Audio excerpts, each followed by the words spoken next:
ਆਪਾਂ ਅਗਲੀ ਖਬਰ ਦੇ ਵੱਲ ਵਧੀਏ ਸ਼ਰਮਾ ਜੀ, ਤੇ ਗੱਲ ਕਰੀਏ ਪੰਜਾਬ ਦੇ ਮੁੱਖ ਮੰਤਰੀ ਸਾਹਿਬ ਦੀ।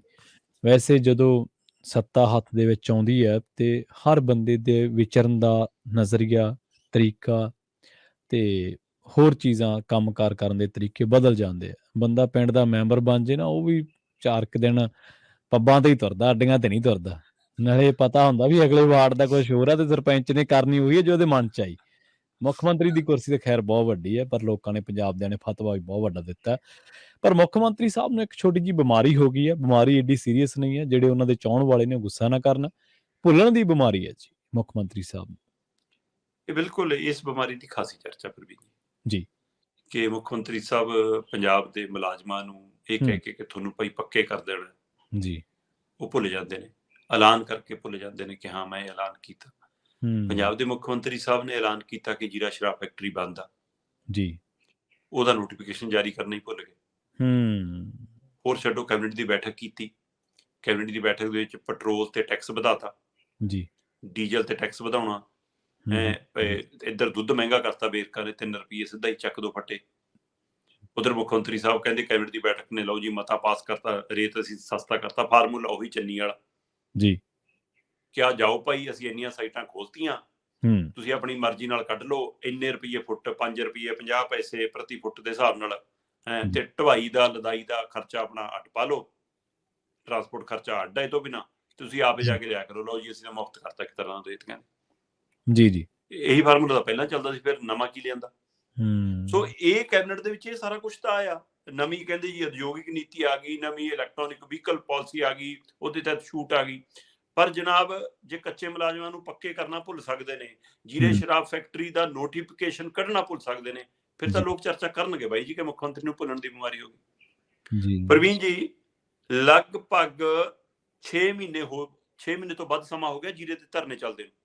ਅੱਛਾ। 24 ਜੁਲਾਈ ਨੂੰ ਇਹ ਧਰਨਾ ਚੱਲਿਆ ਸੀ। 200 ਦਿਨਾਂ ਤੋਂ ਉੱਪਰ ਹੋ ਗਿਆ। 6 ਮਹੀਨੇ ਦੇ 180 ਦਿਨ ਬਣਦੇ ਨੇ।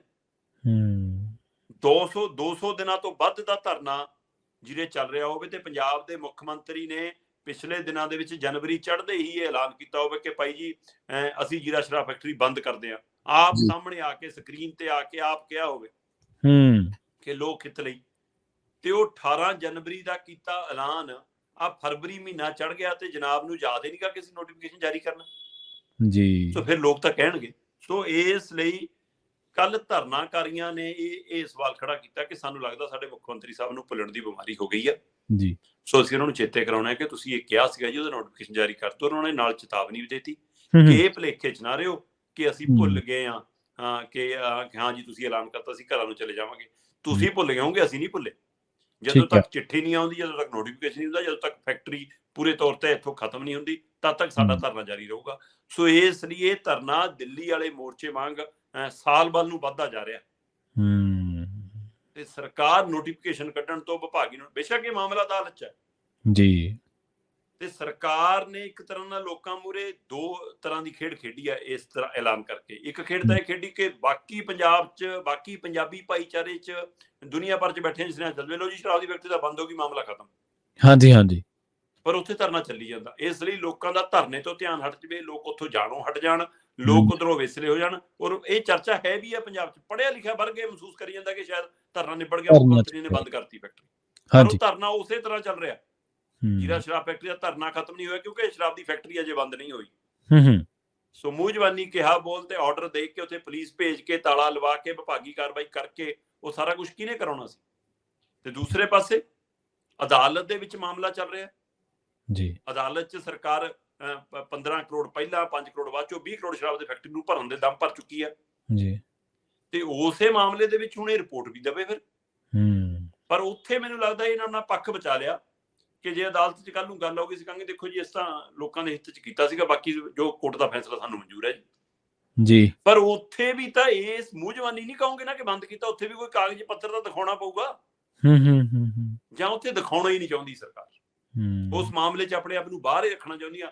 ਤੁਹਾਨੂੰ ਯਾਦ ਹੋਣਾ ਗਵਰਨਰ ਸਾਹਿਬ ਨੂੰ ਅੰਗਰੇਜ਼ੀ ਚਿੱਠੀ ਲਿਖੀ ਸੀ ਮੁੱਖ ਮੰਤਰੀ ਸਾਹਿਬ ਨੇ, ਔਰ ਉਹ ਚਿੱਠੀ ਮਿੰਨਤਾਂ ਵਾਲੀ ਸੀ ਜੀ, ਤੇ ਲੋਕਾਂ ਨੂੰ ਪੰਜਾਬੀ 'ਚ ਉਹਦਾ ਉਲਥਾ ਕਰਕੇ ਭੇਜਿਆ, ਪਰ ਉਹ ਬੜਕਾਂ ਵਾਲੀ ਸੀ ਚਿੱਠੀ ਲੈ ਬਾਈ ਦਬਕਾ ਮਾਰਤਾ ਰਾਜਪਾਲ ਨੂੰ ਵੀ ਮੁੱਖ ਮੰਤਰੀ ਨੇ, ਹਨਾ, ਜਿਵੇਂ ਅਫਸਰਾਂ ਵਾਲਾ ਹੋਇਆ ਪਿਛਲੇ ਦਿਨੀ ਕਿ ਆ ਜਾਓ ਨਹੀਂ ਤਾਂ ਐ ਹੋ ਜੂ। ਬਾਅਦ ਚ ਉਹਨਾਂ ਦੀ ਸ਼ਰਤਾਂ ਮੰਨ ਵੀ ਲਈਆਂ, ਲੋਕਾਂ ਨੂੰ ਦਿਖਾਇਆ ਕਿ ਲੈ ਲਲਕਾਰਾ ਮਾਰਤਾ ਮੁੱਖ ਮੰਤਰੀ ਨੇ। ਸੋ ਜੀ। ਇਸੇ ਤਰ੍ਹਾਂ ਹੁਣ ਲੋਕਾਂ ਨੂੰ ਤਾਂ ਕਹਿਤਾ ਕਿ ਲਓ ਜੀ ਫੈਕਟਰੀ ਬੰਦ, ਹੂੰ। ਪਰ ਤੁਸੀਂ ਅਦਾਲਤ ਦੇ ਵਿੱਚ ਵੀ ਉਹ ਪੱਖ ਰੱਖੋ ਨਾ ਕਿ ਅਸੀਂ ਕਿਉਂ ਬੰਦ ਕੀਤੀ ਹੈ ਜੀ, ਇਸ ਲਈ ਫੈਕਟਰੀ ਦਾ ਬੰਦ ਹੋਣਾ ਜ਼ਰੂਰੀ ਹੈ। ਸਰਕਾਰ ਦਾ ਫੈਸਲਾ ਇਸ ਕੇਸ ਨੂੰ ਮਜ਼ਬੂਤ ਕਰ ਦੇਗਾ ਜੇਕਰ ਸਰਕਾਰ ਇਹ ਚਿੱਠੀ ਲੈ ਕੇ ਚਲੀ ਜਾਵੇ ਕਿ ਅਸੀਂ ਬੰਦ ਕਰ ਰਹੇ ਹਾਂ ਕਿਉਂਕਿ ਇਹ ਲੋਕ ਹਿੱਤ ਲਈ ਸਹੀ ਨਹੀਂ ਹੈ। ਜੋ ਠੀਕ ਮੁੱਖ ਹੈ। ਮੰਤਰੀ ਨੇ ਅੱਖਰ ਅੱਖਰ ਬੋਲਿਆ ਉਸ ਨੂੰ ਚਿੱਠੀ 'ਚ ਪਾ ਕੇ ਜੇ ਅਦਾਲਤ ਮੂਹਰੇ ਰੱਖੋਗੇ ਤਾਂ ਅਦਾਲਤ ਤੁਹਾਡੀ ਗੱਲ ਤੇ ਭਰੋਸਾ ਕਰੇਗੀ ਕਿ ਸਰਕਾਰ ਕਹਿ ਰਹੀ ਹੈ। ਜੀ, ਜੀ।